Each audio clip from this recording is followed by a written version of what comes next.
Ryan. Hey, what's up, guys? So there's been a little Destiny 2 leak from Reddit user kapowaz kapowaz kapowaz whatever, and basically it just details some information provided on the new Edge magazine.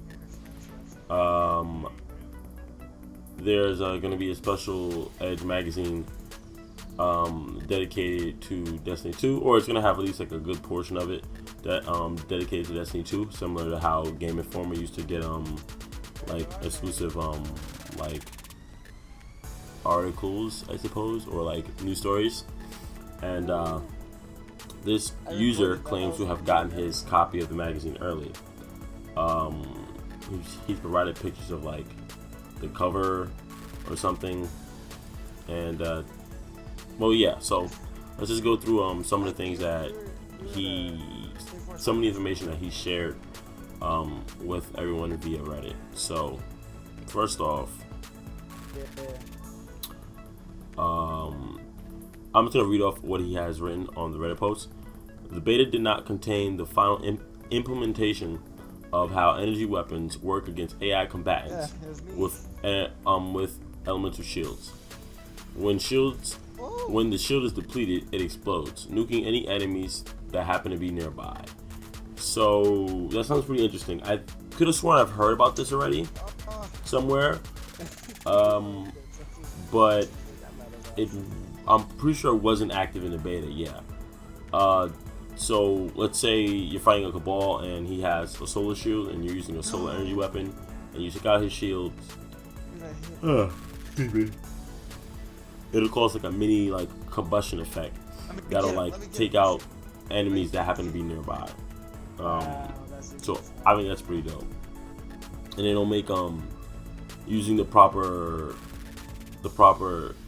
burn for the enemy's shields that much more important. Another change, Destiny 2 is Nightfall strikes now have a time limit varying by strike. One example was 13 minutes.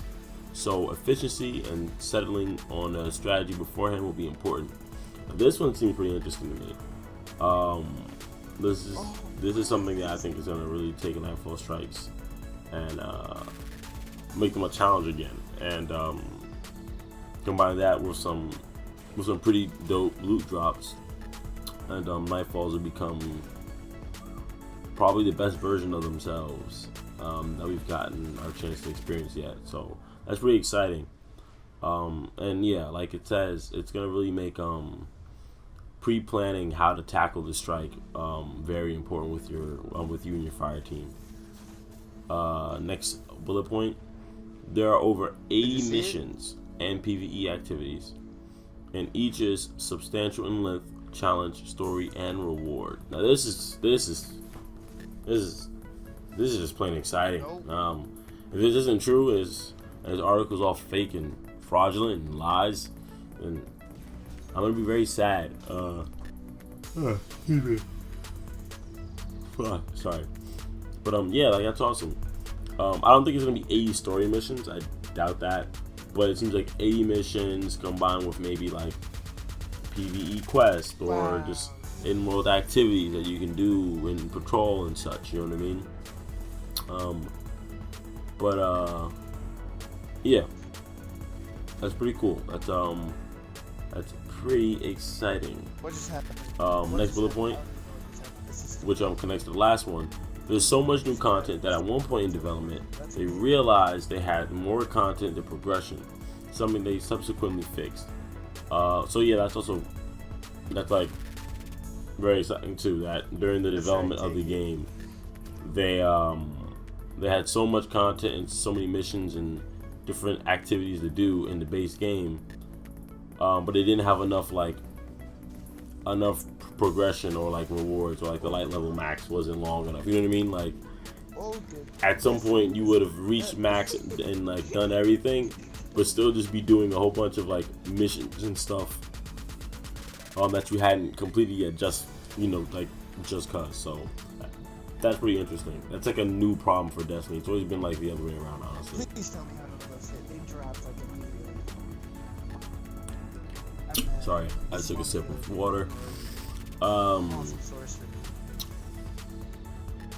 Okay, let's see.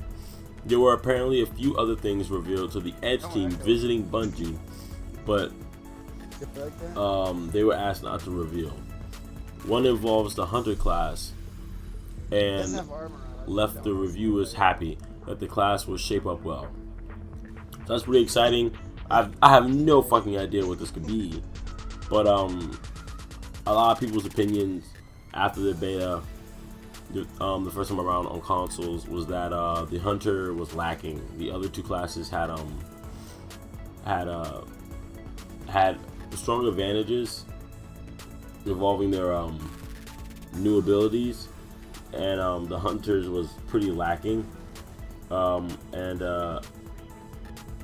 I pretty much agree. I'm still gonna main Hunter, most likely, but yeah, that was a thing that was like, that kind of sucks. Warlocks can heal everybody, Titans can drop down shields, while Hunters are just like rolling and stuff. And the rolls not like the rolls and the strafe are not nearly as good as they like were in like Destiny 1. I mean, like there wasn't a strafe, but you know what I mean. Like the chase step, you know, it wasn't as good as like I mean, like the roll just wasn't as good as the shake step. So yeah, it was kind of sad. But with this, there seems to be a little something that they may have added, or just might not have been in the beta build to begin with.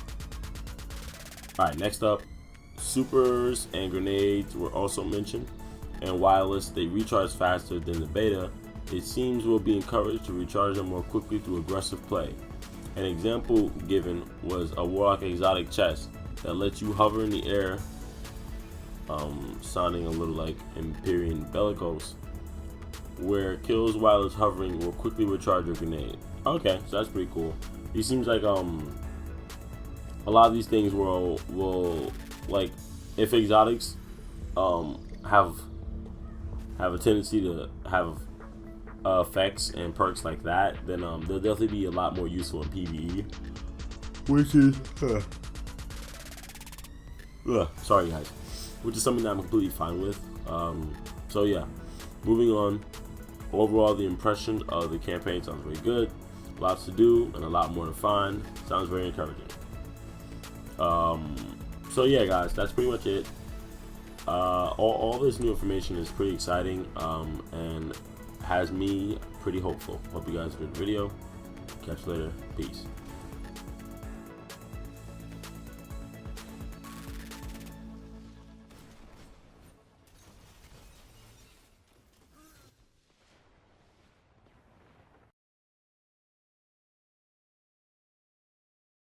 Bye.